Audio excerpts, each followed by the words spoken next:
my channel. Guys, welcome back to my channel. If you are new here, welcome. It's Harvest Chuks, and today I'm going to be doing a high bun. Yes, I have a video of when I did a low bun, which I used hair wax, and I always use hair wax, but today I'm going to be using Eco Styler gel, the black castor and flaxseed oil. I am a little bit scared because I don't know if this will lay my hair down, but let's see. So this is like a tutorial and a review. So I just loosened my hair, washed it, and I put coconut oil in it to moisturize it, and I just braided it into this. So I'm just going to take this down, lay my hair, and I hope Eco Styler doesn't fail me, please. If not for anything, please, the fact that this is so big, please, I'm begging.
concerning my review on this high bun using Eco Styler gel, I'm just going to say it doesn't hold your hair like hair wax does, but it has a very nice smell and is easier to work with, considering it has the consistency is not quite thick like the hair wax, so you have to like rub it on your palm before you apply it on your hair. So I'm going to give credit for that. And concerning shine, yes, it does a whole lot of shine on your hair.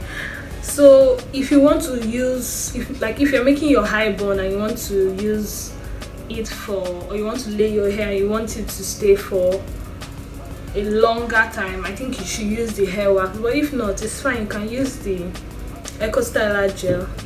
Yeah, it's day 3 and I just wanted to show you guys what my hair looks like. And I did not apply anything on my hair apart from what I showed you guys. I forgot to show you guys how day 2 looks like, but let me just say day 2 wasn't so different from this. It was already getting a little bit scattered and my edges were not laid at all at that point. But let me put it out there that I was sleeping with a scarf and hair bonnet and it was always removing, so I guess that one contributed to the way my hair looks. But for me, I'm going to say it's not so bad. It doesn't look sleek for day 3, but it's still not bad. You can actually still go out like this if you want, but even if you don't want to, you can just apply a little bit of gel and yes, you can go out. So guys, don't forget to give this video a thumbs up. Don't forget to subscribe, like and share this video. Thank you so much. Okay guys, see you next time. Bye. Stay beautiful.